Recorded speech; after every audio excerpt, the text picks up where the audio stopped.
Howdy, this is Jim Rutt, and this is The Jim Rutt Show.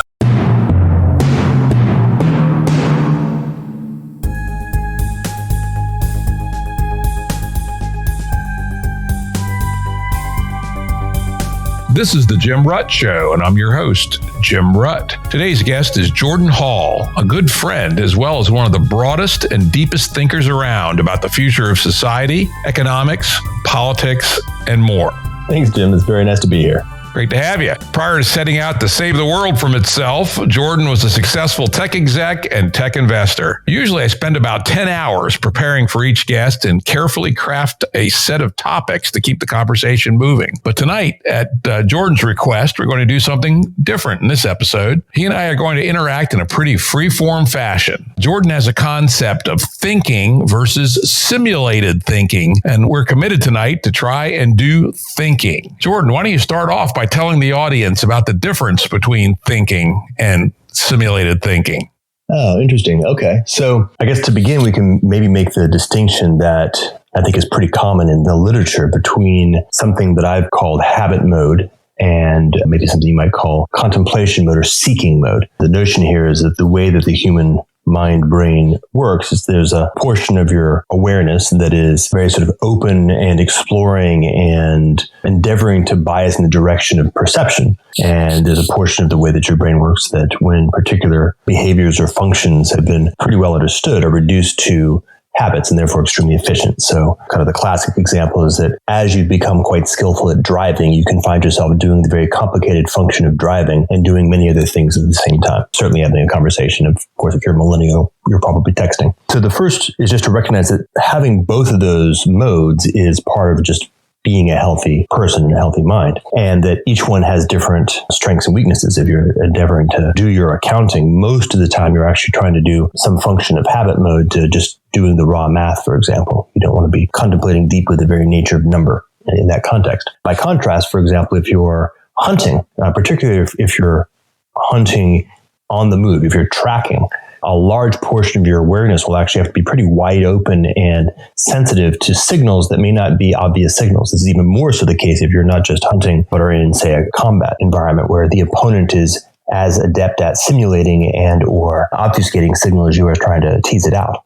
So the concept of simulated thinking, then what it does is it takes this notion of saying habit mind and notices that a large portion of the culture that we've been raised in, and this is going on for hundreds of years, is, well, frankly, quite artificial and quite optimized. So we go to school and we very quickly, somewhere around third or fourth grade, learn that understanding what's being taught is not really the nature of the game, but rather being able to repeat back the correct answers with precision and speed is the nature of the game. And so we begin to actually use more and more of a habit mind-like approach to cover more and more aspects of what thinking might be. And so there's a proposition that I'm making when I make this distinction, that there's a threshold where habit mind actually begins to take itself as the whole of thinking. We have so many different schema that have been loaded into our brain on how to respond to different conversational gambits or events in our environment that we're in fact almost exclusively acting out of habit and almost not at all actually using the part of mind to truly deeply contemplate what's happening in front of us. And the proposition is that that's a trap, that when we find ourselves in simulated thinking, it can be very, very effective in circumstances that are, let's call it ordinary, like say you're in school, but can be extremely ineffective when you're actually in a novel environment. Much worse than just regular old habit mind, because at least habit mind is more fluidly related to seeking mind. Yeah, what you call simulated thinking screams at me about much, not all, of my experience in big corporate America. Unlike you, I actually did work for big companies for quite a number of years. And the number of conversations that could only be called simulated thinking actually dominates, I would say, most of the interactions in large corporations. And that's why they fairly often get caught with their pants down. You look at the example I like to give is in my hometown of Washington, D.C. We had a pretty big, pretty strong regional home improvements chain called Heckinger's. I think they had 120 stores over 3 or 4 states. And, they saw Home Depot and Lowe's coming for 20 years, right? And one of the last places Home Depot and Lowe's showed up was in the DC area because they figured Hechinger's was a pretty strong, entrenched incumbent. But the truth was, Hechinger's had not improved their game in those 20 years. And within a year of Home Depot showing up, Hechinger's was bankrupt. The only thing I can assume is that for 20 years, they were doing simulated thinking because they could have responded. The Home Depot mix was a little smarter, a little better than Hechinger's, but not by light years. But I can just see it now. They were involved in, basically jerking each other off in the conventional fashion for 20 years, hoping nothing would happen, or at least that their pensions would vest. And then when the opponent actually showed up, they collapsed. This happens again and again and again. In fact, part of my role in corporate America, and probably the only reason I was tolerated in corporate America, not thrown out on my ass, was I think I had a skill for crafting spaces where people could engage in thinking. Right? That's why they put up with my obnoxiousness and bomb throwing, because they knew at some higher level that thinking was what's going to save them, particularly during that big era of transition. I worked a good part of my career in the publishing industry as we transitioned from CD-ROMs and even books to proprietary online and then the internet. If you didn't have somebody thinking, you were going to lose that race. And there's a classic example of where if you're not fluid, if you're just hitting the ping pong ball back and forth like so many banal conversations in corporate America, you're not going to make the change fast enough, and you're going to be Hechinger's, not Home Depot. But yeah, I think that's a wonderful construction, and I've been taken to stealing it and using it with credit where appropriate, because it really does say something about what's seriously wrong about our society today, particularly in this epoch of exponential change. Which I think brings us to the next topic, one that I know you want to talk about, which is, Jordan is pretty well known for saying the end is near in the current game, in the status quo, whether it's ecocide, where we kill our environment, or a financial collapse plus a civil war, throw in an epidemic or two, maybe mass insanity brought on by the internet. Anyway, the game we are currently playing, Jordan says, will end soon. He calls the current game Game A. Why don't you tell us about what is Game A and why you think it's getting near the end of its time? Okay. I think that the opening with simulated thinking actually provides a nice context for walking into the broader notion of Game A, because the two are, I think, meaningfully related. If you think about the kind of circumstances that tend to give rise to simulated thinking, and maybe just sort of generalize and think about the various kinds, predominantly when one finds oneself, let's call it, relatively far from nature, relatively far from the uncertain, or from from complexity, quite precisely. Simulated thinking can tend to settle in. So when you're, to use the Game of Thrones metaphor, when you're in King's Landing, simulated thinking actually tends to be a very good strategy. When you're in the north, winter, or more specifically nature, will kill you if you're simulated thinking. So there's kind of a pressure there. Okay, so the journey to formulating Game A has frankly been quite long. It began with just taking a look at very concrete things like the financial crisis in 2008 and why exactly, even as early as 2008, it was, to me at least, evident that the political systems in the West were beginning the process of some quite significant breakdown. And for me, the journey was one of just trying to look more and more deeply at what's, let's say, fundamental. Is there anything fundamental about this? Because if we want to figure out how to solve the problem, we'd like to figure out how to actually get down to the roots of the problem and tear it out from the roots. And most endeavors, thus far at least, to solve the problem have, from my perspective, been kludges. They've been patches. They've been modifications and additions to some sort of more basic architecture, and haven't therefore gone all the way down. So I've spent quite some time endeavoring to go down, and the way that I tell the story most often, and I think in a fashion that at least is the most understandable, is somewhat historical. So can I go in that direction? Does that make sense? Absolutely. Well, we're thinking here. We're not simulated thinking. Go in every direction you think is useful.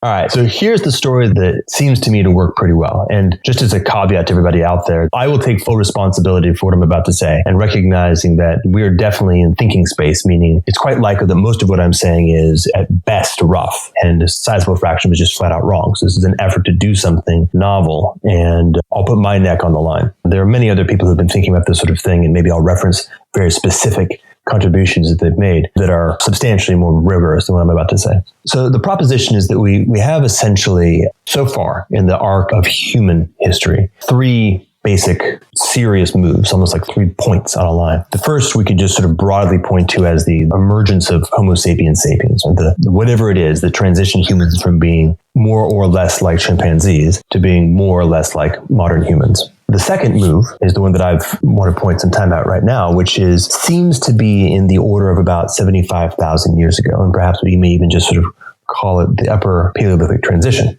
And so something happened in that time frame that we can broadly look at as being significant. And the proposition that I would put forward is that this is the point at which Homo sapiens sapiens was able to perfect a particular, what I'll call a collective intelligence toolkit, a way of unleashing a particular capacity that was sort of latent or ambient in, say, social animals and in increasingly tribal and increasingly pro-social animals as you kind of move through the evolutionary tree until finally Homo sapiens sapiens had the right stuff. And by the way, under the right circumstances to have to find in the fitness landscape the location of this particular collective intelligence capacity. And I'll just name that tribal coherence. So this is a way that a group of people can come together. And in this case, it's almost strictly lineage bound. So this group of people is all of which are genetically related, first, second, third generation, and all of whom have always lived in exactly the same culture as everyone else. So it's a very tightly bound group, and nonetheless has been able to achieve a particular capacity to work together that gave rise to this unique human ability to engage in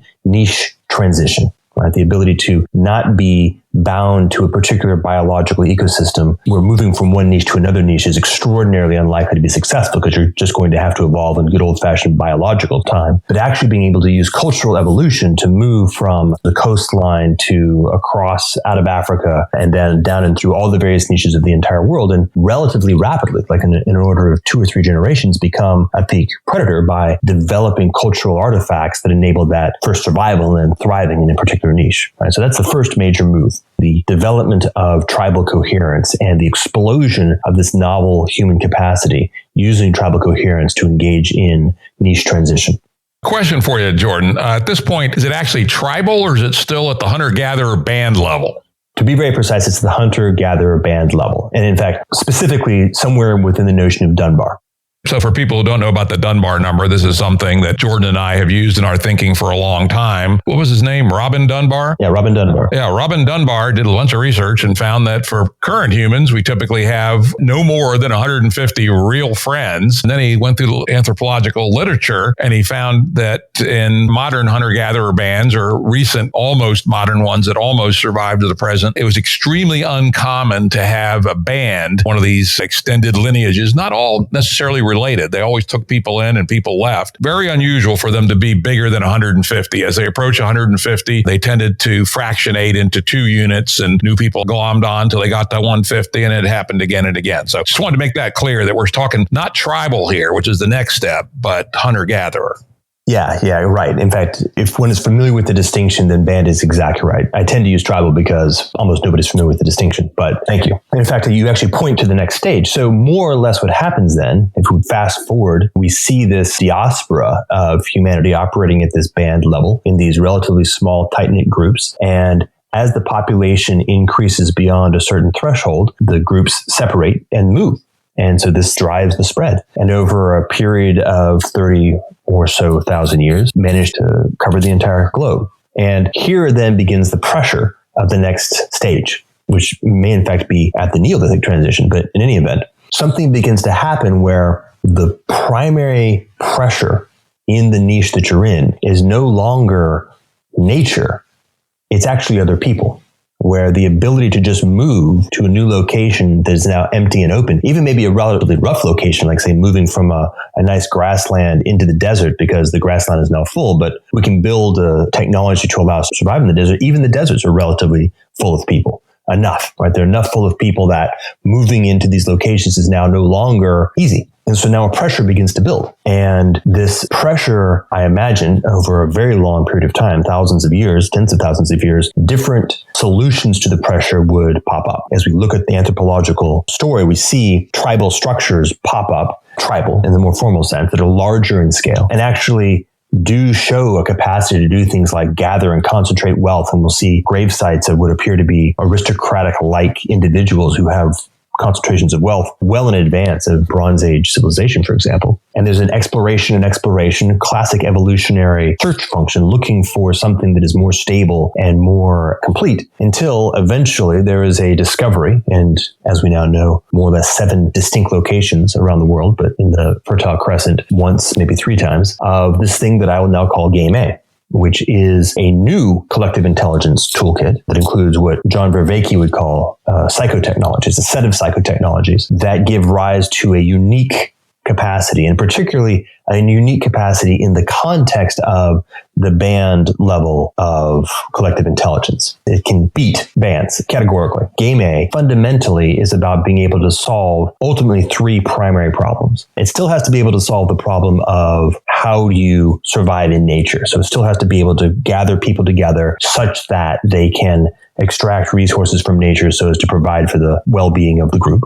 Now, though, it has to be able to survive competition with other human groups, and ideally to be victorious in competition with other human groups. And as we will discover, as a third piece, it has to actually be able to survive internal defection as the population begins to grow well beyond the Dunbar number. So Game A is a collection of psychotechnologies. It is a collective intelligence toolkit that is the solution to the question of how does one go about satisfying those 3 problems. And of course, it's continually been developing over time as initially the first order Game A civilizations were quite successful in being able to expand and absorb their nearest neighbors. And we have now pretty strong evidence of what looks like quite a catastrophe in the Y chromosome lineage somewhere around this time frame, somewhere in the Neolithic transition, where something on the order of like 90% of all male lines were extinguished. And I would propose that that's the story of Game A. Wherever it was discovered, the neighbors got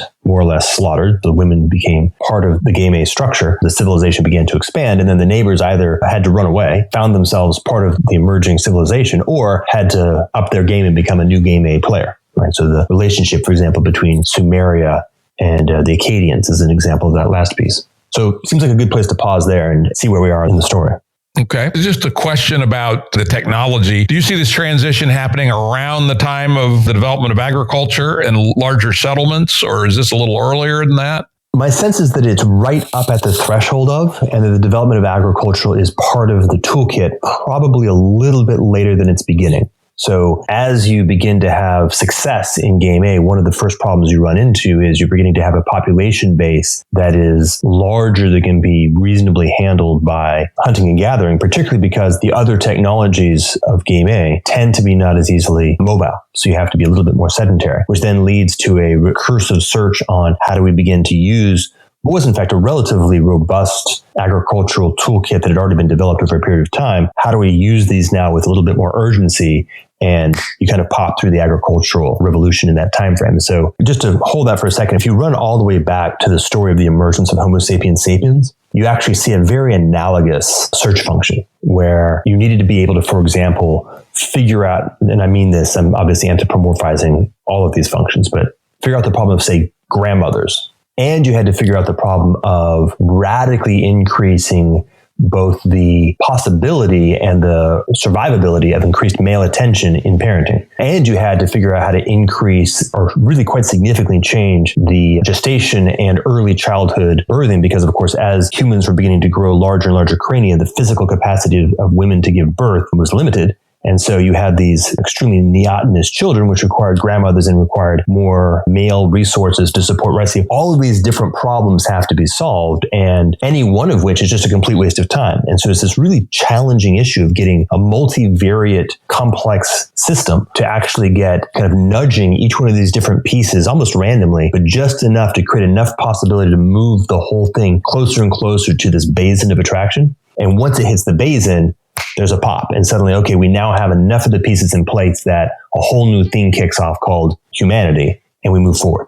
Same thing happening here, where you've got everything from moving into writing, the presencing of symbolic language on the top of orality. And you have the capacity to begin really expanding technology in agriculture, which included things like the ability to do astronomy, modeling time, and being able to actually use constructs of time to be able to notice when seasons are going to come and go and when rivers were going to flood, et cetera, right? So there's a whole bunch of different things that have to come together, no one of which is enough to cause enough density and stability to land. But once the complex hits, bam, you have this new thing, and it begins to expand in the world because it now can. Most notably, it can scale. It can actually grow the number of human beings that are participating in a pro-social in-group vastly beyond the Dunbar limit.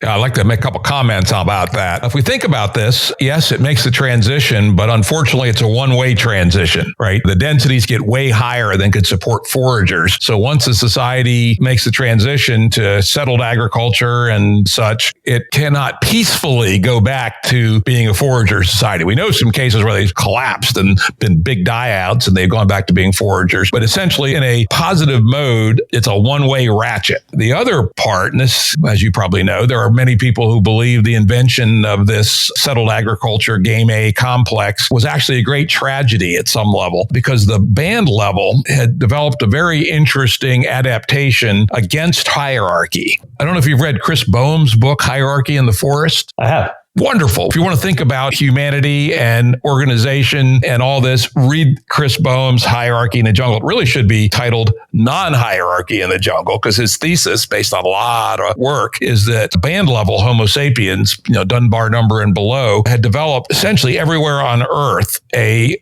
allergy to hierarchy, to bosses, to big shots. And this is somewhat in opposition to our genetic heritage. Chimps are very hierarchical animals, and probably band level humans had the genetic tendency towards relatively rigid hierarchy. But Chris suggests it was the development of weaponry that allowed two betas to kill an alpha, which allowed the band to essentially develop an ethos against hierarchy. And when the game A complex came into being, and the way it transitioned above the Dunbar numbers was to develop hierarchical technology mediated with essentially Praetorian guards or a small military caste that was very loyal to the leaders that could finally break out of the anti-hierarchical operating system that we had at the band level. Yep, that's right. That is definitely my perspective. And I think more abstractly, what I would say is at the band level, we actually have what I would maybe call like a formal closure over defection, at least beyond a level that would be catastrophic to the group. So hierarchical defection is one example. Right? You also have laziness defection is another example. And band level groups are extraordinarily effective at policing defection inside the group. And I mean defection here in the classic sort of game theoretic sense. Free riders. As we know, every system of cooperation is subject to erosion via free riders. Yep. And my proposition is that in many ways, what we're looking at in the Dunbar complex, and here I'm not even going to use the phrase Dunbar limit, but the Dunbar complex, the set of what appears to be even neurological capacities to engage in really robust modeling of every other member and all of the complex of relationships between the members, I would propose is in fact evolution being sensitive to the catastrophic effects of defection in cooperation environments. And so essentially every human group that couldn't police that level of defection well enough would eventually find itself beginning some kind of degradation of collective intelligence. It was essentially catastrophic to collective intelligence and therefore be selected against. And so over a long enough period of time, this Dunbar complex emerged that enabled the band level to endure against defection from individual members. We've seen this come up, by the way, as a primary problem with game A. Interesting. I've long thought that Homo sapiens sapiens even probably started at less than 150. And as we had this increased neocortex, that was the apparatus that allowed us to essentially do the combinatorics to get up to around 150. And while we didn't have hierarchy in the jungle, we certainly had band level rating and warfare, often to the point of extinction. Right. And so, a band that could have coherence at 150 had a very substantial advantage over a band that could only have coherence at 80. And so there was a group selection advantage. Yeah, I realize group selection is very controversial, but I'm going to assume that it occurs and that, hence there was a ratchet for more neocortex until the limit of the pelvic girdle in the human female was reached. And that basically was how we converged to the Dunbar number of 150. Yeah, I think we're more or less in agreement around that story. All right, so we're up to Jericho 10,000 years ago, approximately, right? Take the story forward. So now what we look at is we have the story of history, essentially now. So the story of Game A is the story of history. And it appears that there's roughly, well, let's call it 3+1. We could say 4, but you'll see why I'm calling it 3+1 failure conditions that seem to just constantly show up in the construct of Game A. So 1 is the one we've actually been spending some time on, which is defection. So the band level doesn't go away. It just gets subsumed in a larger construct. And we see this, for example, in, say, how family groups might have a group selection advantage inside a society. Bush's and Clinton's being American examples, but of course history is rife with this fact. I think from the Warring States period in China, something like 100 Chinese families represent like 80% of the population. The mafia is another great example where you can actually have inside a relatively large Game A society, and I guess in a moment I'll have to kind of give a bit more detail about what that looks like and what it means. You'll still have all of these band level constructs going on, and one of the problems that you run into is policing defection. And it appears that for very specific reasons having to do with the relationship between the complicated and the complex, which I'll go into a moment, Game A is fundamentally vulnerable to defection, such that no Game A construct will ever long endure. It will always eventually collapse, either as a result of defection or as a result of the mechanisms that are used to police defection. So to zoom in on that piece, we can say that some primary characteristics of the Game A toolkit are what I would call society and identity. And the notion here of what I mean by the concept of society is formal as opposed to organic relationship. The trash man is an example of society. The server at McDonald's is an example of society, where there's a formal relationship that has a bunch of social mechanisms that enables a human being to interact with another human being to accomplish a particular objective without having any human relationality, any sort of Dunbar level relationality of that individual. And that's the whole essence of society, is that capacity. It's how it's able to scale. Yeah, social roles, right? In a hunter-gatherer band, everybody's a generalist, right? They may have some special skills. I'm a little bit better at flint napping than you are, but we can all knock flint a little bit. We can all hunt. We can all gather fruit when that's in season. The first sign of the more advanced societies is specialization and essentially the diminution, frankly, of the richness of the individual.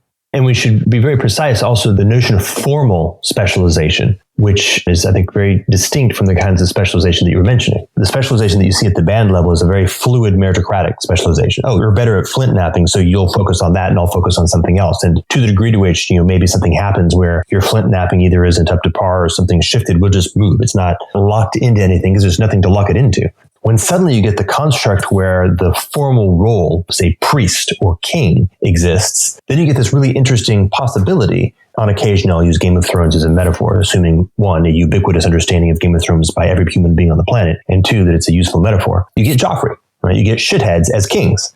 The meritocratic capacity is actually now blunted by the presencing or the existence of a formal structure that can take precedence over the quality of the individuals to actually do the role they're in. This, by the way, will show up as being quite catastrophic in the second category, but it's helpful to just notice that society has that. Yeah, think about the most degenerate examples where societies become caste societies, like India, Northern India and Japan, where some lineages are said to be the hereditary slaughterhouse people, and this other lineage is the hereditary trash people, right? And we all know there's grossly large amounts of genetic variation, even within relatively small populations. So the idea that a lineage is optimized for being slaughterhouse workers over 1,000 years is utterly insane, right? One, a lot of them aren't going to be good slaughterhouse workers, and a whole bunch of other ones would be really good at other things like science or business or warfare or something. So the caste system societies are probably the most degenerate example of social roles being reified to the point they're unbelievably rigid. Yep. And so the fundamental characteristic of Game A is this notion of society, which is a matrix of social roles that are formal in nature. And then, of course, the set of architectures and mechanisms for creating social roles, for apportioning individuals to social roles, to the degree to which one needs to move somebody from a social role that exists as well, and then bringing those roles into relationship. And of course, we've got many, many, many different variations of that over time. So feudalism, capitalism, and say classical slavery are all variations on that theme. They all satisfy those core functions using different techniques, but the core functions are the same core functions. And then the inverse of that or sort of the other element is this notion of identity. So you have the group, which is now manifesting as society, and you have the individual, which is now manifesting as identity.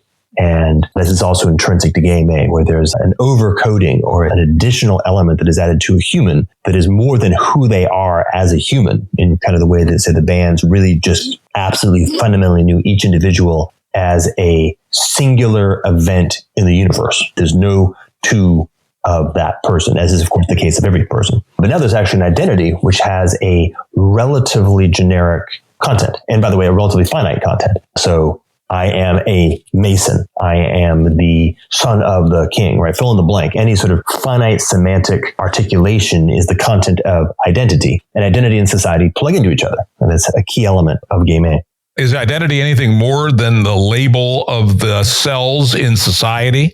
Not really. You can see them going in both directions. So on the one hand, the identity side of the pole is the degree to which game A is territorializing or ingesting the band level human from the bottom up. So the role of father, as opposed to just merely being a father, is an example at that level. So it may not be that there's an encoded structure, like a document somewhere that really says fatherhood contains these elements. It may be actually coming from the bottom up. And for a long time, it may actually still mostly be very natural and not formal. Society is more coming from the top down, coming from the direction of we, in some sense, can articulate and collectively point to a set of very fundamental categories that dynamically the relationship between society and identity will begin the process of robustifying the number of labels that exist in society and expanding the content of what can be an identity. I like that. Can I play that back to you and tell me if you think I got it? Yeah, absolutely. Which is society ramifies over time. Every society cell, every role a person can play in society is at least one-to-one correspondent to an identity. However, identity is broader because there can also be identities that aren't necessarily yet been refined down to square pegs in society. So identity is a broader set of roles, many of which are in society. And I would add as a hypothetical footnote, perhaps over time, the ratio of identities that correspond to society increases.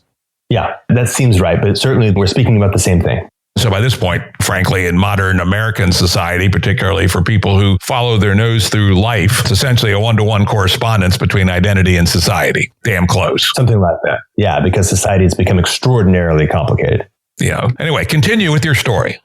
Okay, so now given these concepts of society and identity, and you've used a lot of good terms like boxes and pegs and labels, the visual image to make this easy might be an XYZ cube with some number of relatively small cells in it. But it's finite and it's somewhat regular, just to simplify. And the point is that it's complicated in the Dave Snowden sense. I'm just going to make the distinction between the complicated and the complex. The complicated is a phenomenon that is finite and bounded in world. And if you contemplate it for a moment, you'll realize that 100% of complicated systems are human generated, sentient generated. So an example might be, say, a Boeing 777 or a sailing vessel, where there is in fact existent an actual compendium that includes all of the components of a Boeing 777. It's vast. And in fact, all of their specific relationships in appropriate operating parameters. Right? So to the degree to which the Boeing 777 is functional, it is what it is supposed to be. It is an extremely complicated system.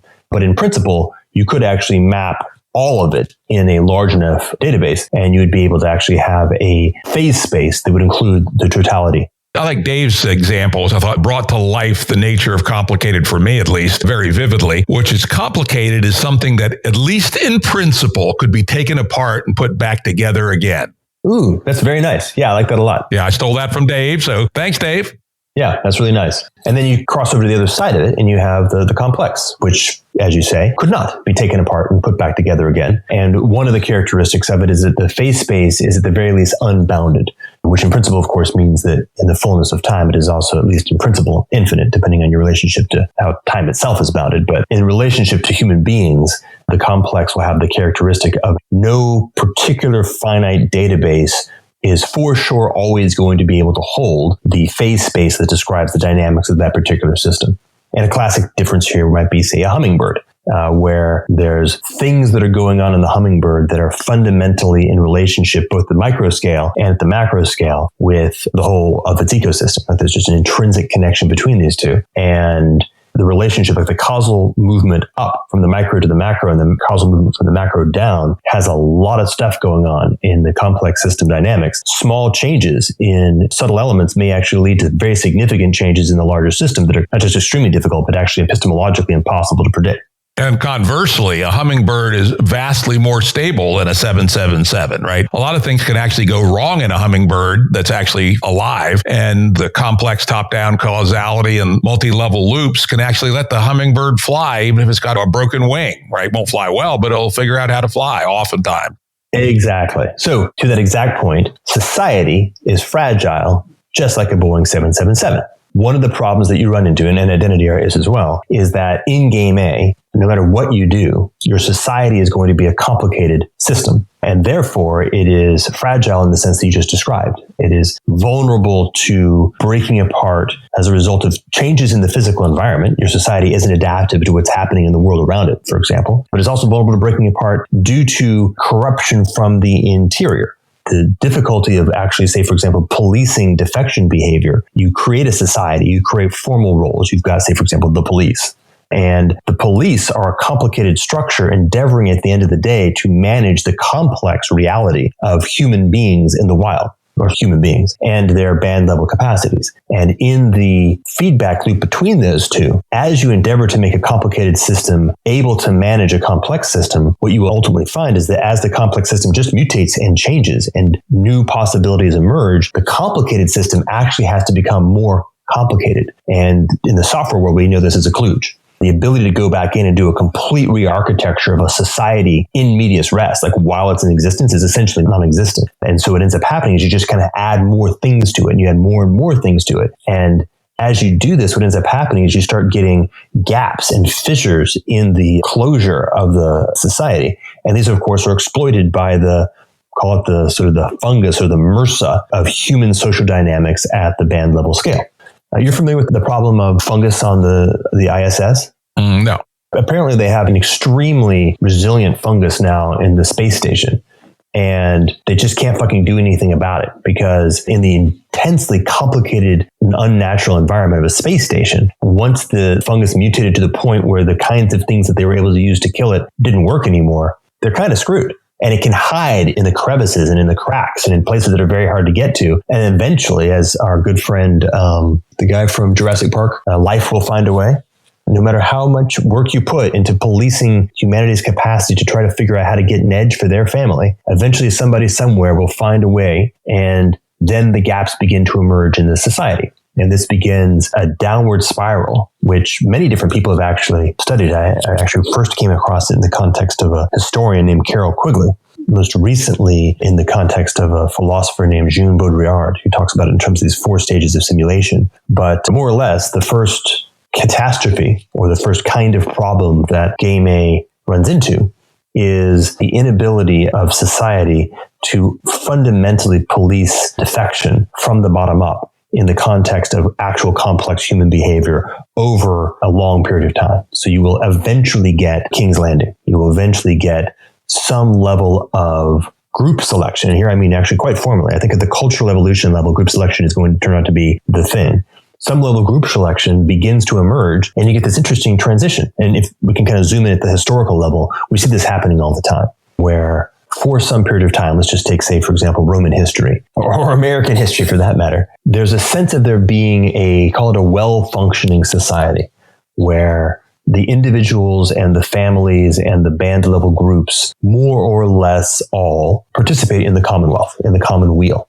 And defection is one, not a particularly significant problem, and also 2, is actually policed normatively. I think you and I talked about this a long time ago. Somebody who is shitty is just identified as shitty and is shunned normatively and possibly policed harshly because the cultural memory of how important it is to maintain the integrity of society is strong. And we talked about Peter Turchin and his asabiya concept, societies that have very high coherence and, that anyone who's a defector is very clearly a defector and is dealt with accordingly. Yep. And if you use that Game of Thrones story, if you remember in the North, the King of the North, that was a lesson. Like it was the very first scene or so. He enforced his own moral system, and the young wolf did the same thing, right? He was true to the virtue. You violated the rules, I'd chop off your head. And who chops off the head? The king does. Yeah, and that's the big difference between the North and King's Landing, right? There is no headsman. The king himself takes the heads.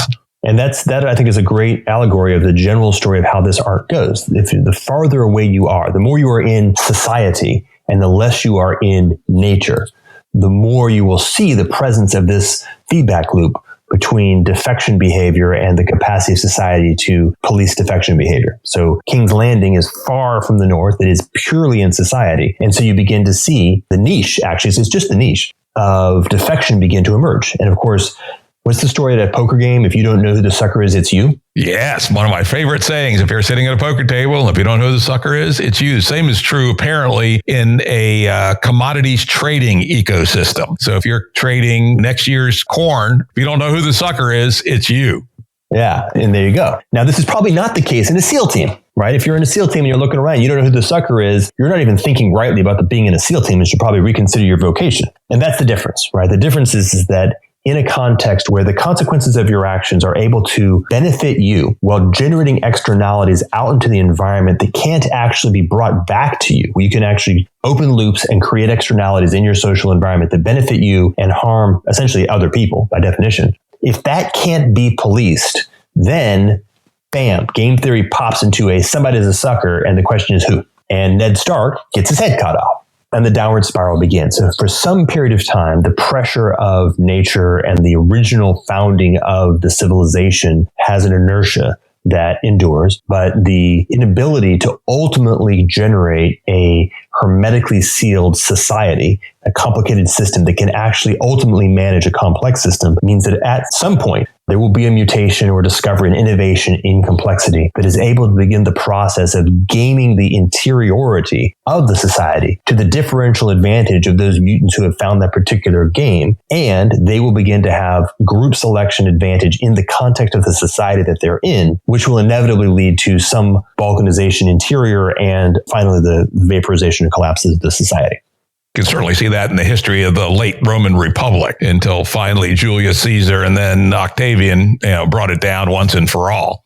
Yeah, and you can see what happened. There was a massive system upgrade. Instead of kludging the Republic, they actually had to do a sort of a hard reboot and launch an entirely new society structure, or a fundamentally new society structure. The history of China is even more clear. I mean, if you take a look at the story of each of the dynasties, it's actually really rather astounding how cleanly they follow this track, where for 3 or 4 generations after the founding of a dynasty, you have a period of kind of optimizing the social toolkit, the psychotechnology that particular society is founded upon, generally some variation on the Confucianist toolkit, some new approach to how to do the Mandarinate and the bureaucracy and whatnot.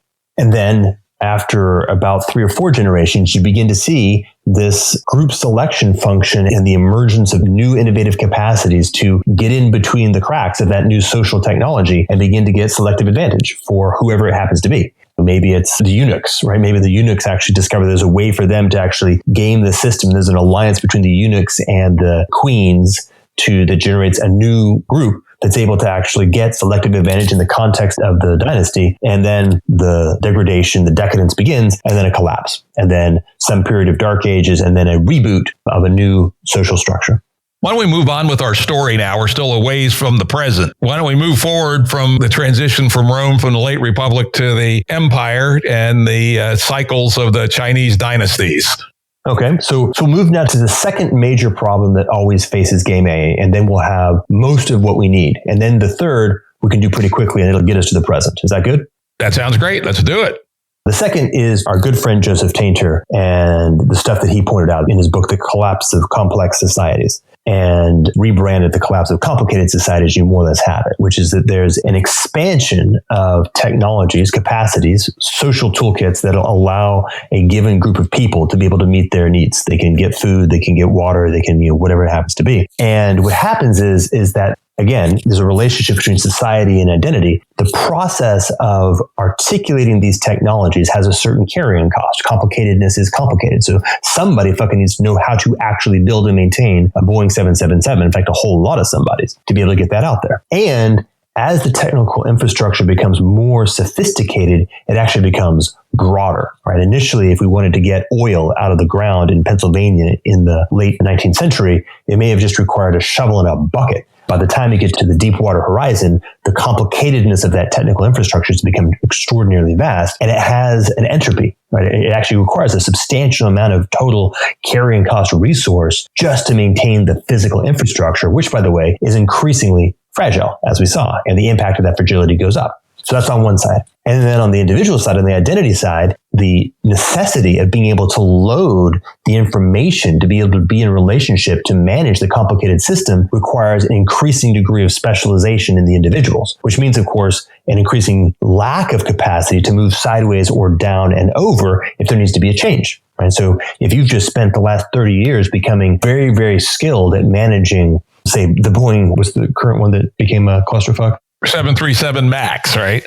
If that's sort of what you've invested your time and energy in, you're kind of screwed right now because you have to go way back on your arc, learn a whole new set of skills, maybe. I mean, it depends on how bad it is. But certainly, if we were going to have the classic problem of an assembly line worker who, if car manufacturing shifts entirely to a totally new technical base, assembly line workers, all the skills that they've built to be able to participate in that level of technical society, they're obsolete and very, very difficult to retrain once you're past a certain developmental stage. So what ends up happening is that these two forces get locked into a feedback loop, very similar, by the way, to the basic innovator's dilemma inside a corporation. I think they're, as far as I'm concerned, isomorphic.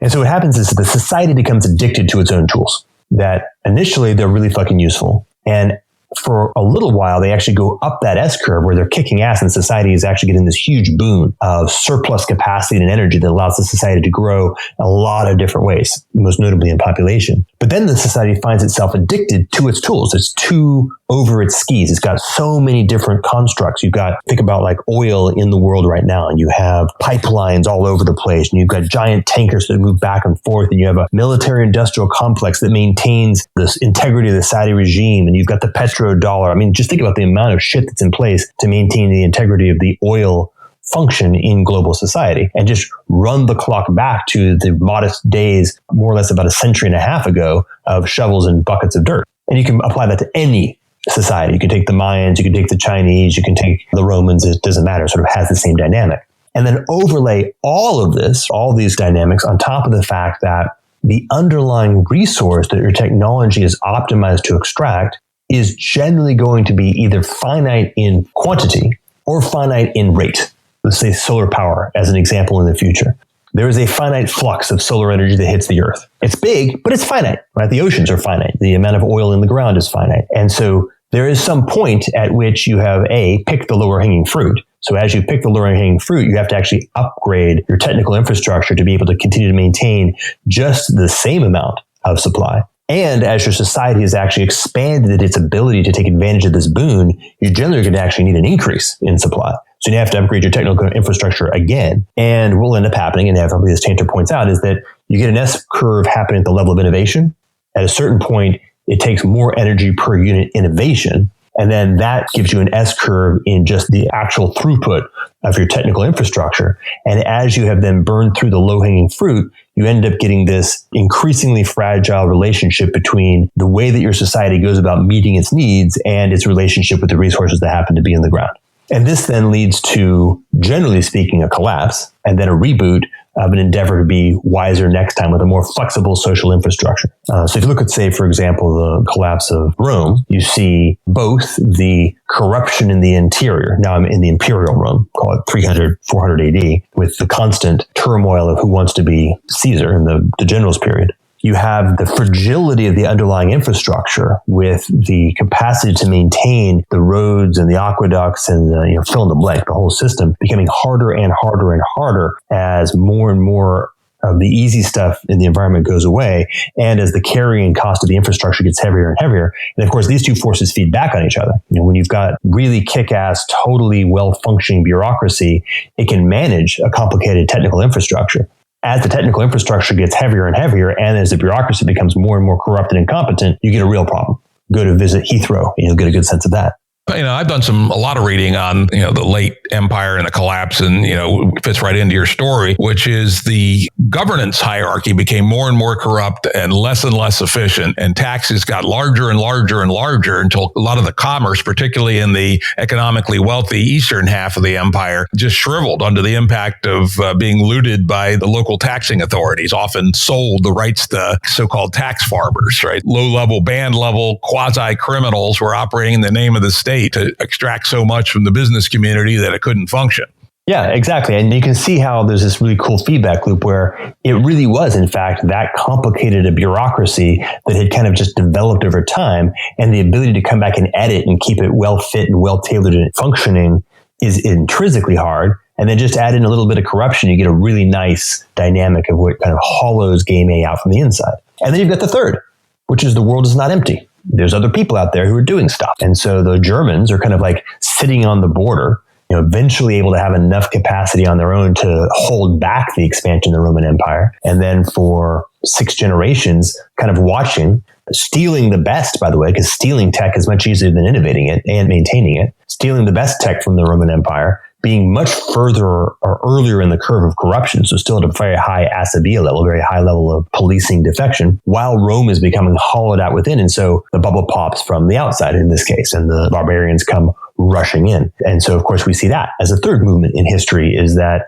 to the degree to which your civilization, your Game A structure, is able to maintain its capacity to feed itself, that it's not having a tainter curve lead to collapse along some relationship with nature, and to the degree to which it's able to maintain its integrity in its interior and isn't being torn apart by corruption. It's also having to go toe-to-toe with its neighbors who are trying to figure out how to steal the best from it and grow their own innovation. And of course, at some point, perhaps that's what causes your Game A civilization to collapse. And if you take a close look at the Bronze Age collapse, the current thinking is it's more or less all three.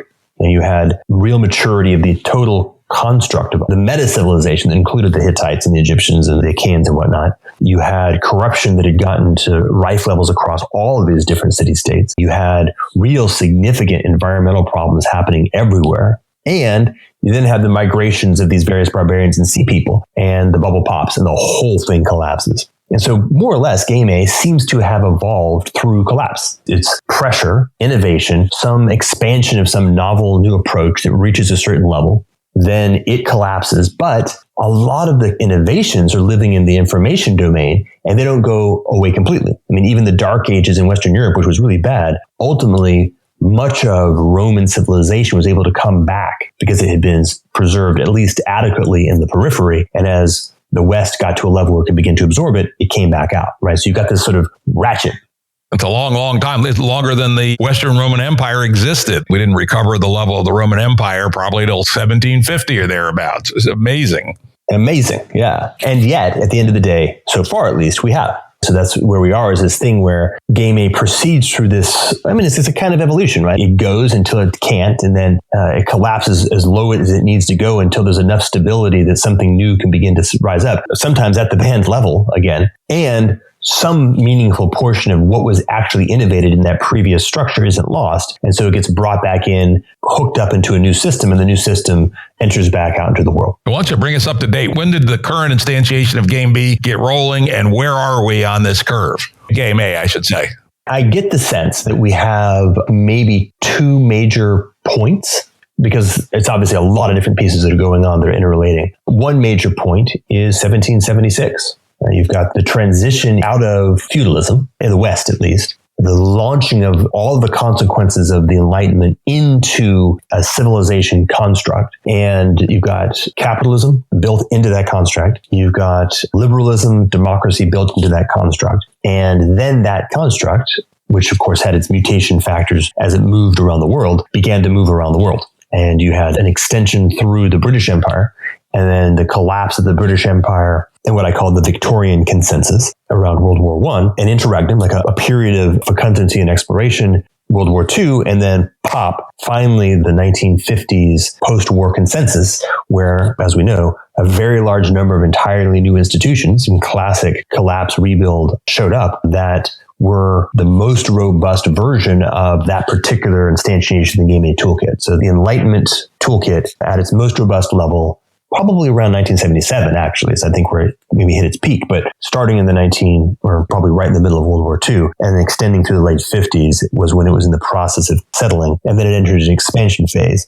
And my current hypothesis is that by the late 70s, it had begun the process of both the tainter and the corruption process of moving from an acceleration to a velocity, meaning that the rate of advance was continuing. It was continuing to advance, but the rate of advance was beginning to slow down.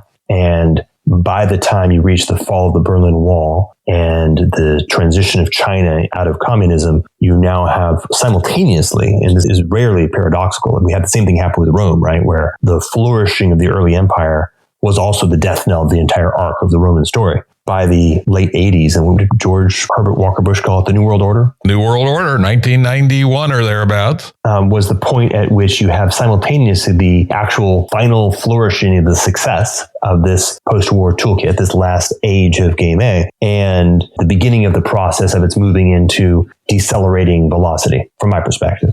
And we also, I would add, if we seem to be getting close to the end of this epoch of Game A, we're also confronted with some unique phenomena, which is a very historically unusual exponential increase in capability, including the ability to destroy ourselves. And we're getting to the point where the cost of an individual to become super empowered in the Thomas L. Friedman sense keeps getting cheaper. And civilizations have run into their local ecological limits before. Easter Island, the famous case, the Vikings on Greenland, etc. We appear to be about to reach, or maybe already have reached and overshot, the worldwide ecological ability to support the style of life we have times 8 billion people, soon to be 11.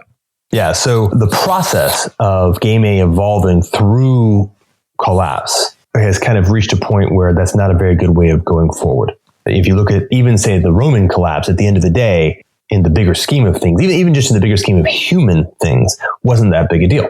China was more or less doing fine during the Han period. Even in the area just on the exterior periphery of the Roman lake, the Parthians they're more or less happy to see what's going on. Of course, the barbarians are doing their thing. So at a population level, the impact wasn't that big. At a civilization level, certainly that region had a hard hit, but at the level of humanity, no big deal. Now, for the very first time, we have something which is global, fully global, like every square inch of the planet is entrained. As you say, we now have access to a capacity to destroy that is orders and orders of magnitude greater. Like back in the collapse of the Roman Empire, your capacity to kill people sort of ended at the tip of your gladius. Well, I suppose you could throw your javelin, but the metaphor is funnier if it's a gladius. Nowadays, of course, some variation between nuclear holocaust and CRISPR seems to be where we are now. But as you say, exponential change is a big deal. And so the capacity of smaller and smaller groups, so more and more people, being able to do more and more damage to an increasingly fragile social system is a real problem.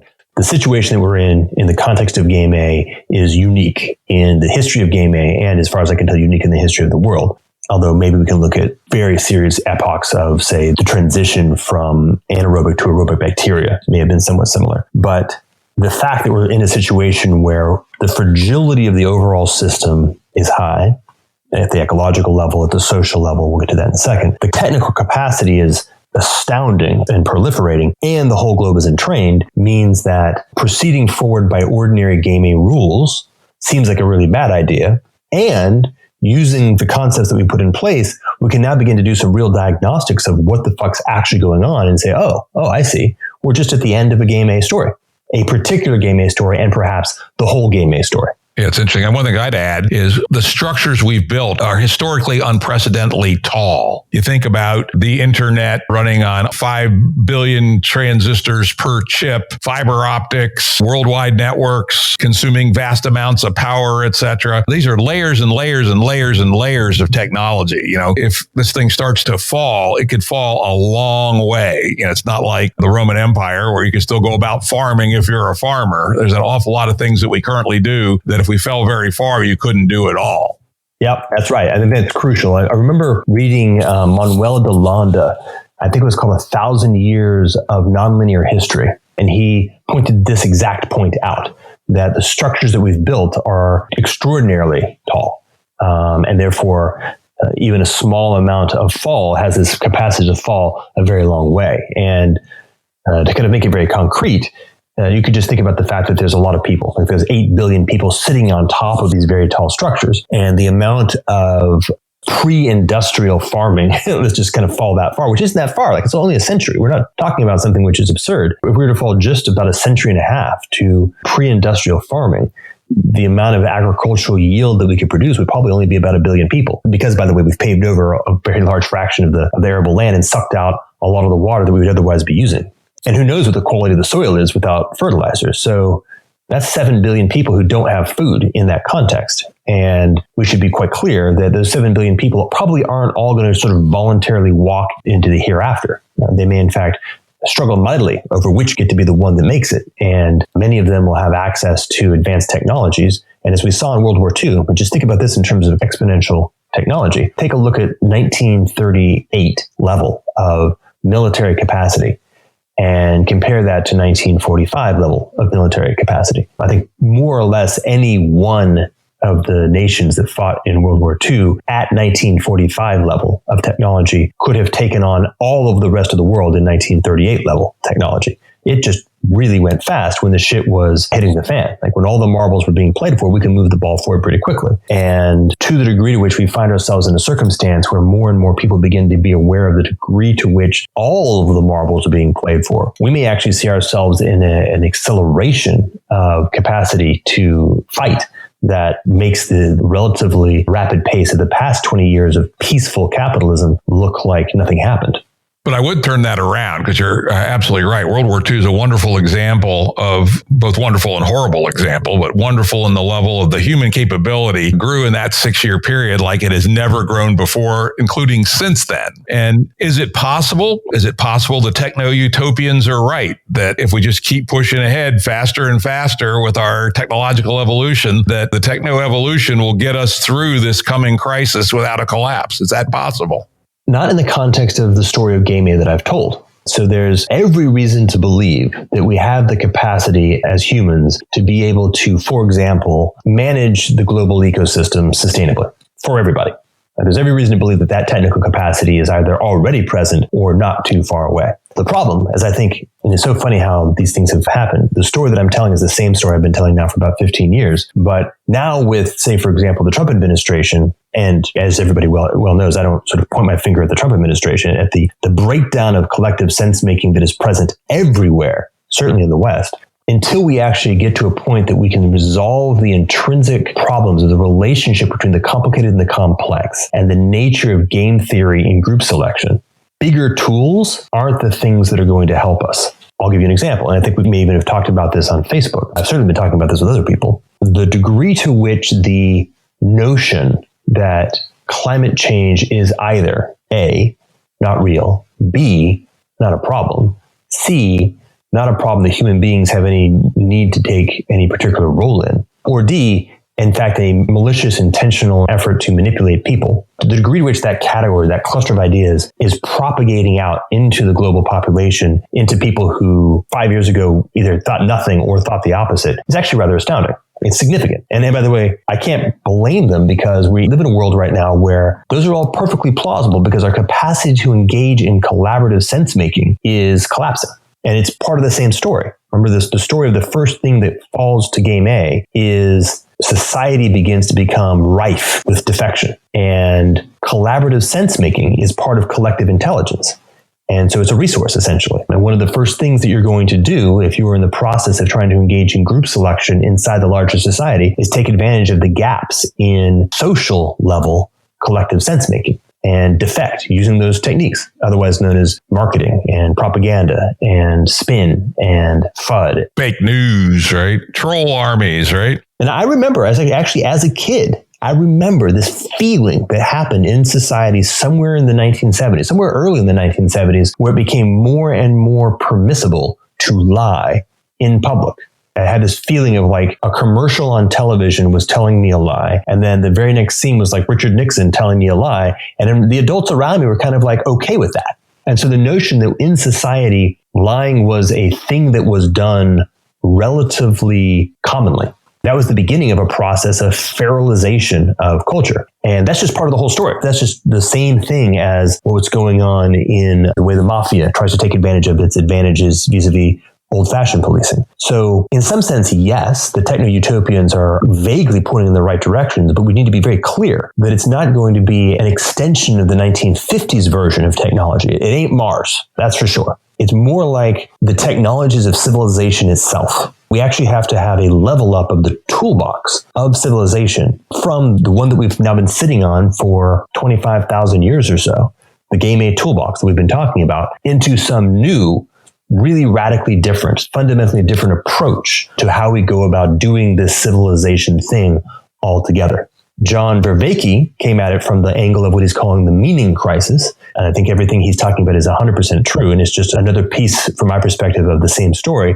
And he talks about it as the necessity to construct a new set of psychotechnologies that are truly novel, like as novel as the ones that we've developed in the past. So we're now up to the present day where the Game A system in your model, in your view, has become mature and corruption has flourished. You know, you and I remember we first met. I remember mentioning that when I first got in the business world in 1975, most of the people, at least I dealt with, were relatively honorable and honest. And there were things that were profitable to do that they didn't do because they were wrong. And you said, as I recall, that you'd entered the business world about 1994, maybe something like that. And by that point, that concept was risible. The ethos of business is if it was arguably legal and profitable, not only should you do it, but you must do it. And, you know, we've now reached the even more degenerate state where is it profitable? It may not even be arguably legal, but the penalties for getting caught are less than the profit. I mean, the recent $5 billion hand slap of Facebook's a perfect example of that, right? We're in the late stages where the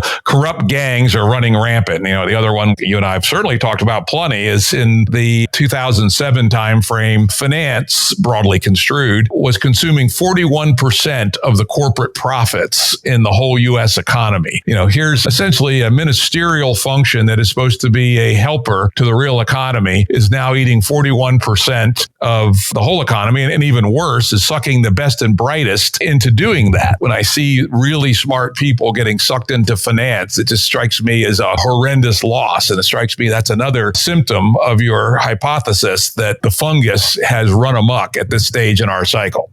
Absolutely. And you can even just kind of see it in the tenor of the aesthetics, of the sensibility of when that was happening, the feeling of local group selection. Like, yeah, I can get mine and I'm going to get mine. And by the way, I'm going to get mine in a fashion which is simultaneously maximizing my local advantage and damn the externalities. Wolf of Wall Street tells that story quite nicely. And that's just good old fashioned defection on the larger social field. It's not, now that I've got the structure to talk about it, I'm like, yep, yeah, that's it. And that's what you would expect to see.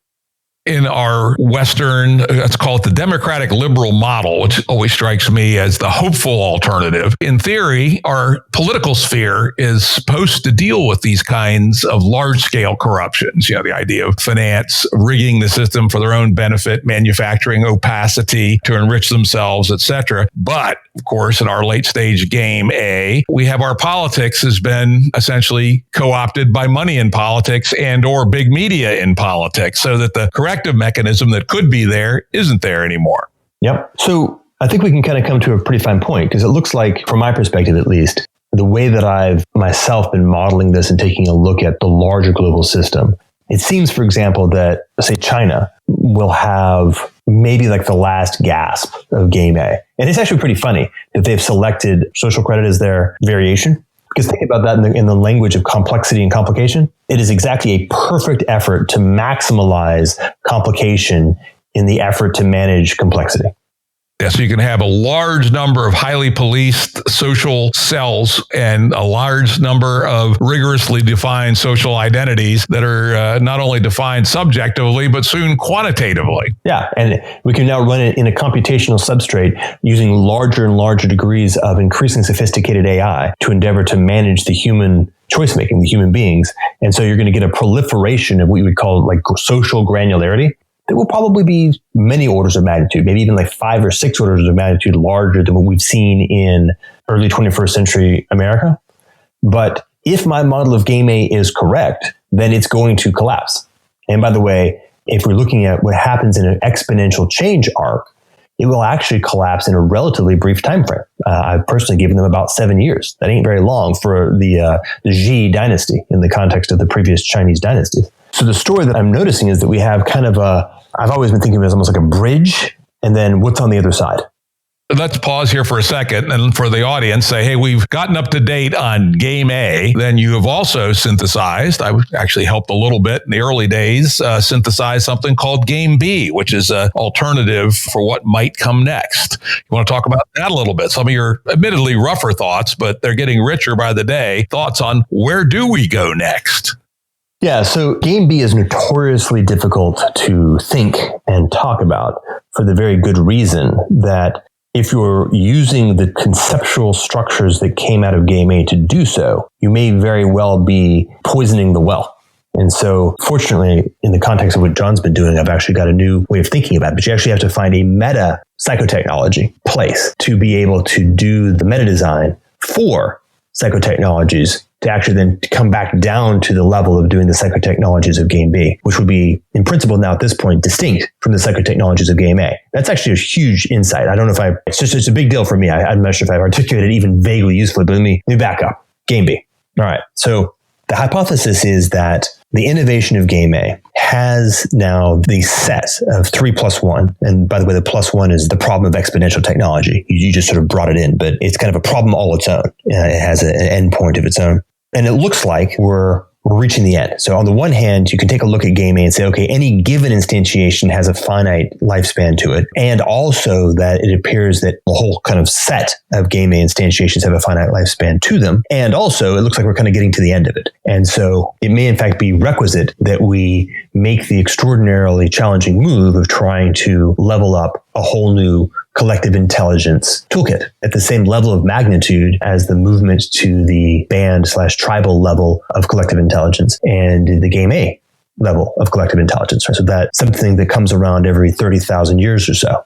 So that's sort of a good way of setting the stage for the level of challenge of endeavoring to construct something of that sort. But if it's what we have to do, it's what we have to do. Unfortunately, we've come a long way. We're actually quite sophisticated as a species in thinking about these kinds of things in comparison, say, to, for example, the big reboot that happened in 1776. The Enlightenment gave birth to what I would say is now sort of the last stage of game A, or close to it. And that was a pretty big deal. That was actually a pretty major shift they made from late stage feudalism to early stage liberalism. And in the move from game A to game B, we're looking at something that is similar in kind, just maybe 3 orders of magnitude larger in magnitude or in difficulty. So in that language, then, one of the characteristics of game B has to be that it can't be constrained by the problem of complication.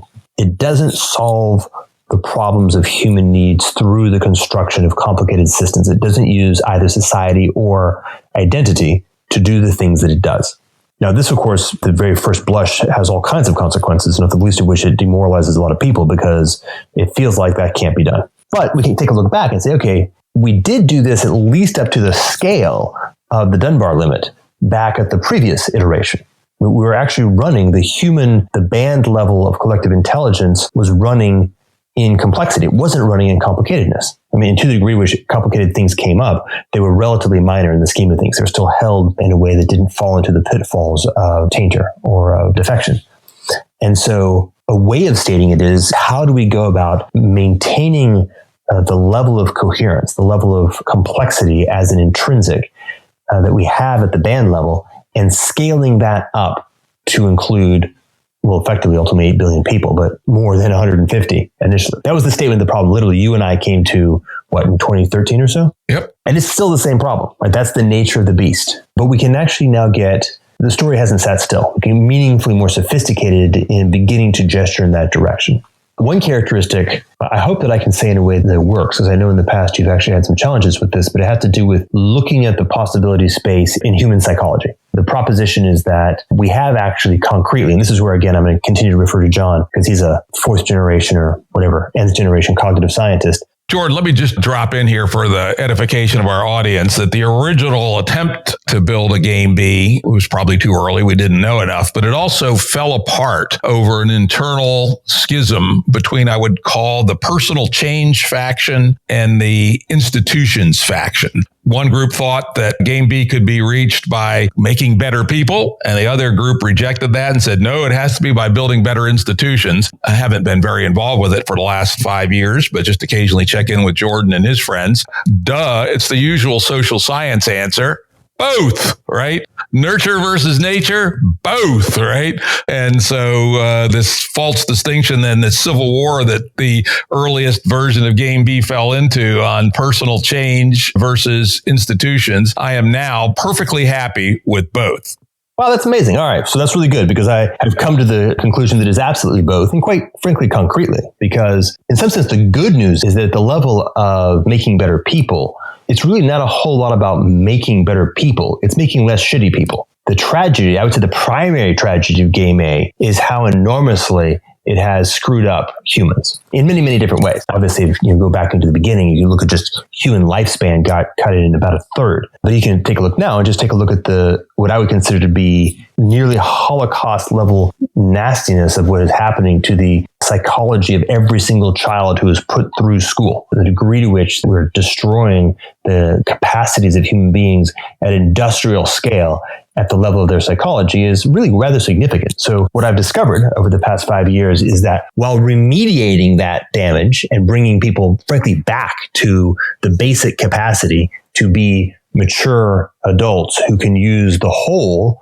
of their mind to be thinking and not simulated thinking, is really quite hard because this sort of healing piece is a massive issue. I myself have been struggling with that since, well, I guess 2012, and still have a ways to go. So that's a big problem. Like the humanity that we are working with right now, I would say is maybe operating at about 10% of the capacity of just normal human beings. And then, of course, we actually have some pretty high quality stuff to take it up a notch. Not a lot. Like we're not talking about going up 50%, but taking it up, say, 7% at the level of say, how children are parented. We have much more sophisticated capacity to actually know what the developmental stages are and what kinds of things are appropriate at certain developmental stages at the level of nutrition and things like that. And now moving into the institutional side, there's like the mesh between those two is the institutional fabric that sits on top of human development. And human relationship. I was just yesterday having a chat with somebody who has what appears to be some really sophisticated technology for how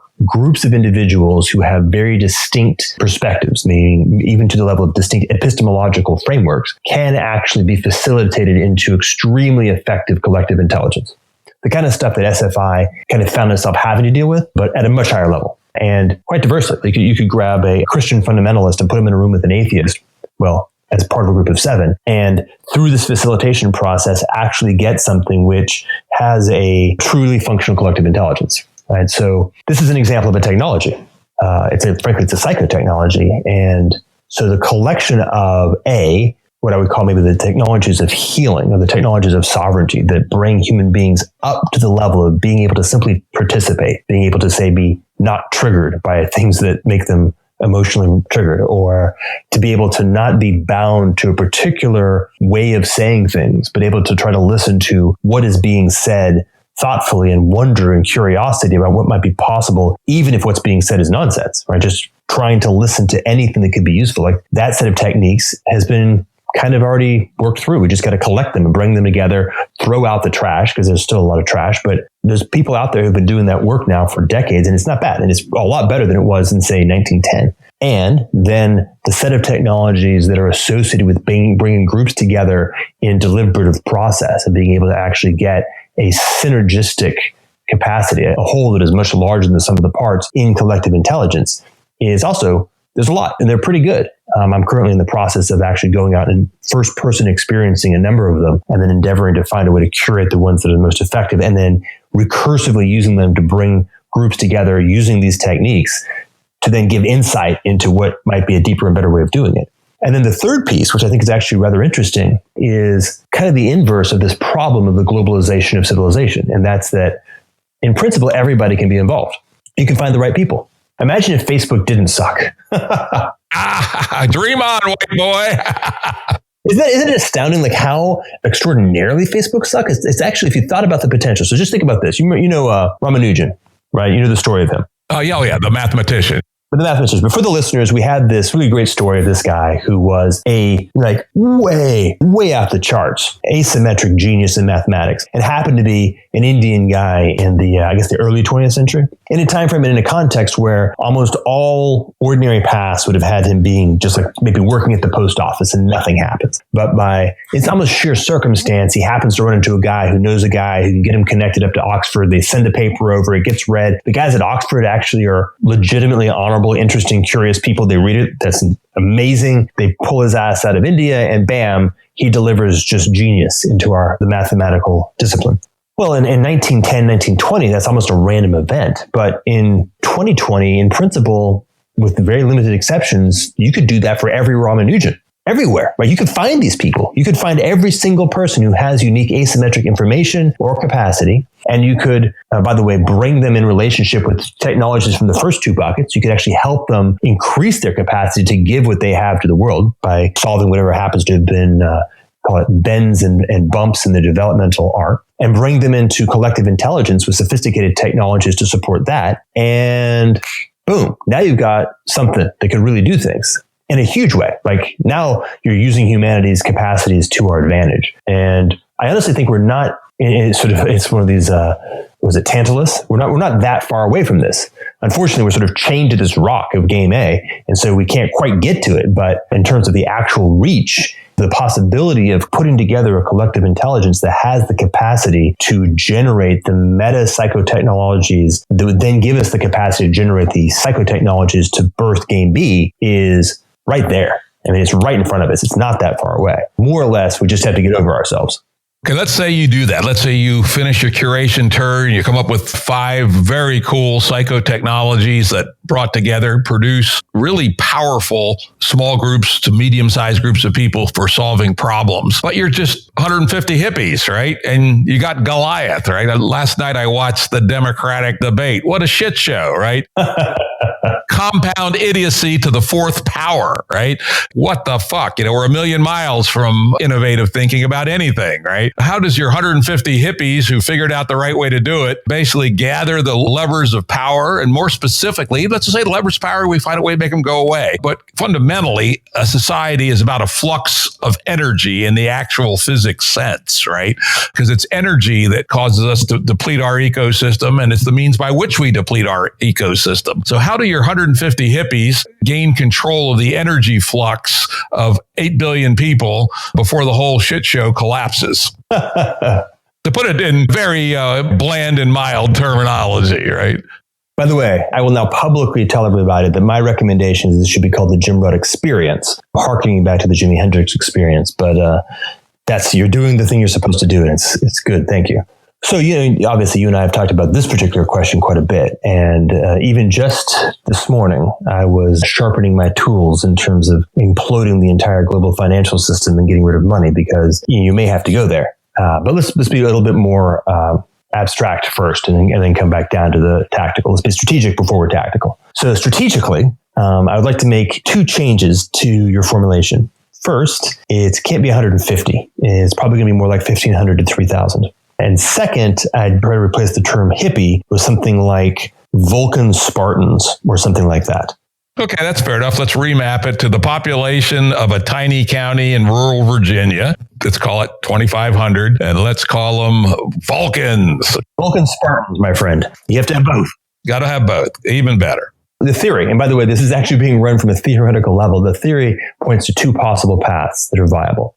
The first path is the friendliest path, so I'll just kind of go in that direction. And it looks a lot like early Christianity with a lot less bloodshed and on an exponential growth curve.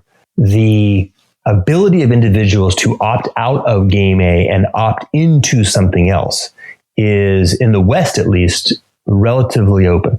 And so to the degree to which you can actually design something that is complete, and by that I mean it is a fully functioning, though small in scale, and also scalable, instantiation of game B. So now I've got my city state in, where were we in? Virginia?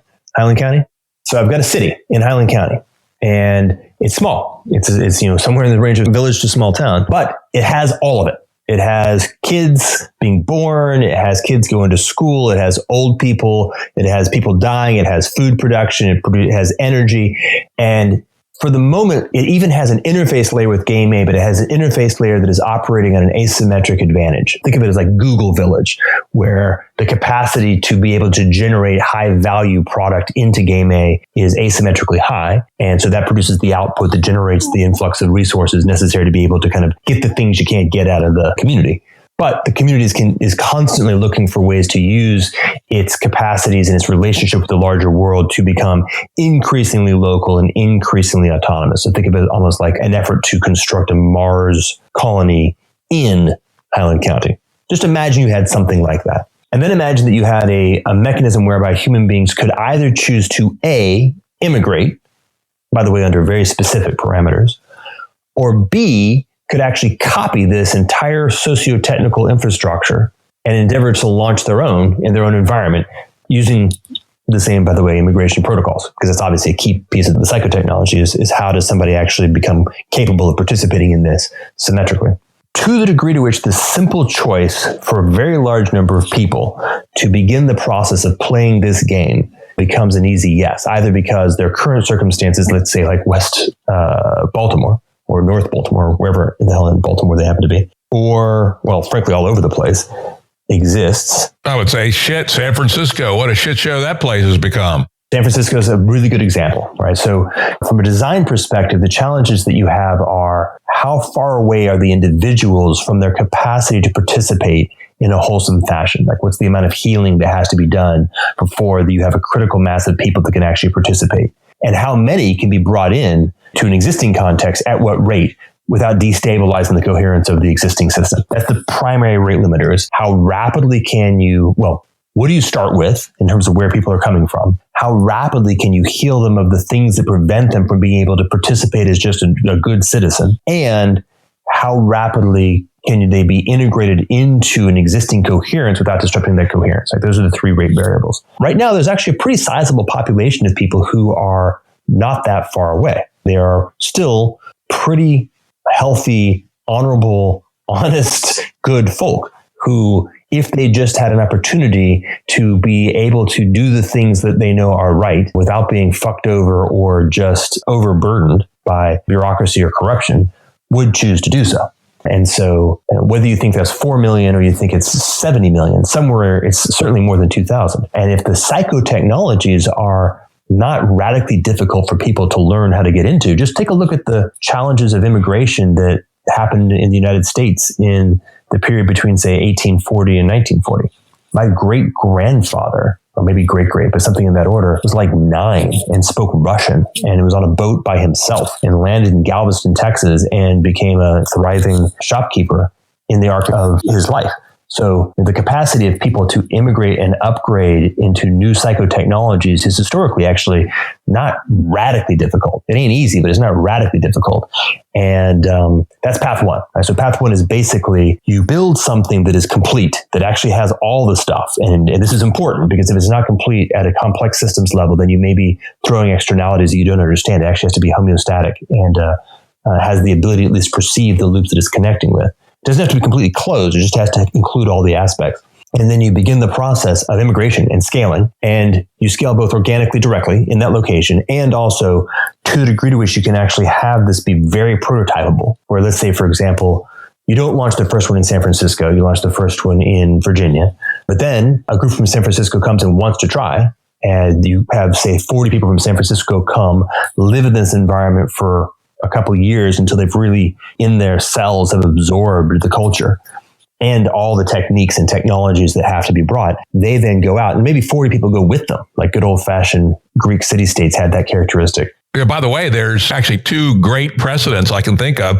The biggest one historically, that's how the hunter-gatherer bands did it, right? They didn't clone themselves, right? They just got to a point where they were too big for their business model and they fissioned, right? And so maybe you don't think about cloning, but you think about fissioning. And it may be that the fission component decides to go to San Francisco, right? Part of the ethos of spreading. And the other example, modern day, are like Mennonites, right? Whole families of Mennonites pack up for from Pennsylvania and moved to Mexico. There are Mennonites in Mexico. There are now Mennonites in Highland County, Virginia, who some of them came down from Canada, right? So think about it. Rather than planting colonies externally, you bud them off from the mothership. And then those, of course, bud off and you have an exponential growth, right?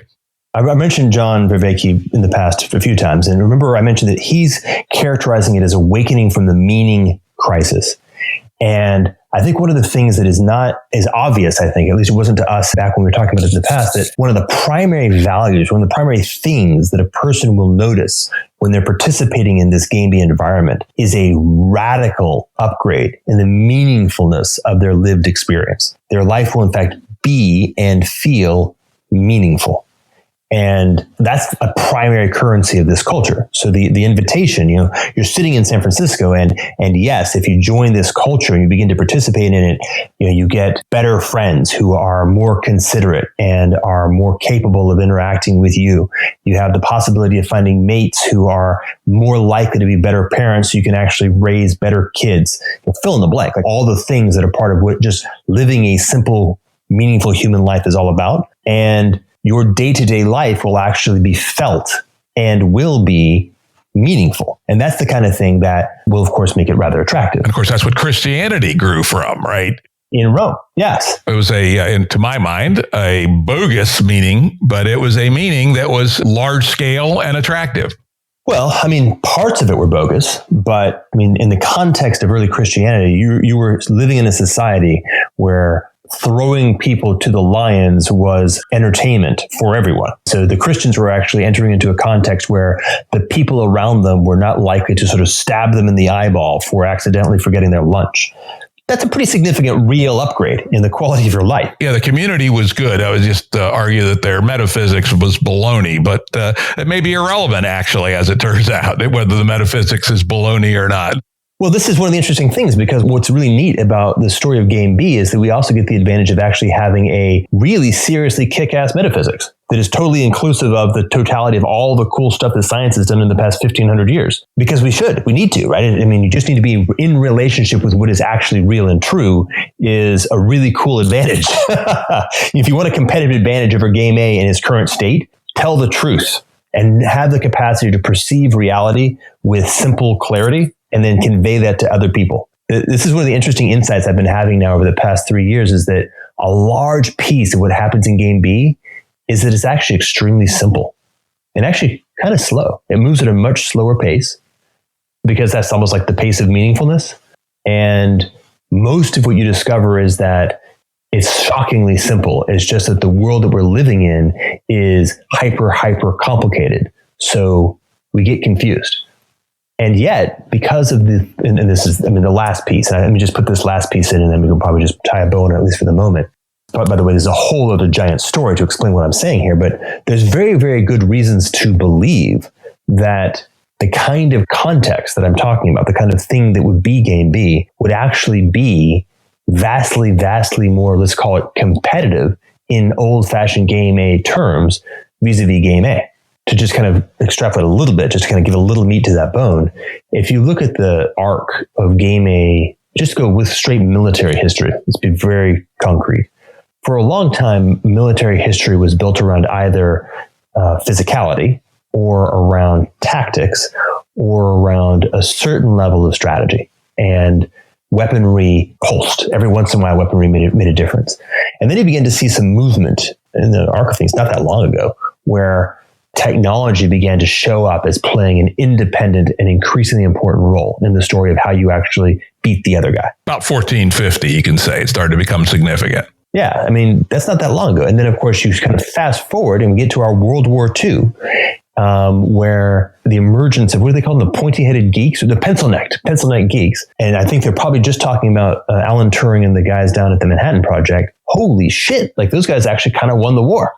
And it didn't take long to realize that the capacity of the people who are capable of innovation has vastly outstripped physicality, vastly outstripped tactics, and is in fact moving to the point where it's going to be vastly outstripping all possible strategy. I can speak about that in detail if you'd like. But the basic point is, as it turns out, gain B actually also ends up being the theoretically optimal conditions for maximal innovation, because it is the theoretical optimal conditions for maximum creative collaboration. It also has this characteristic of having sort of an escape velocity in techno-utopia space, but in a context where it doesn't lead to the catastrophic consequences of exponential technology. There's a lot there. Yeah, I think this has been wonderful, Jordan. Actually, I had high hopes for this session.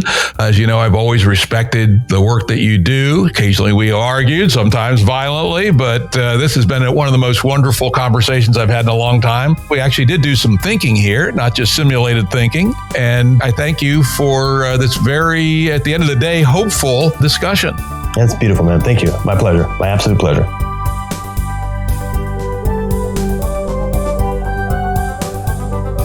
Production services and audio editing by Stanton Media Lab. Music by Tom Muller at modernspacemusic.com.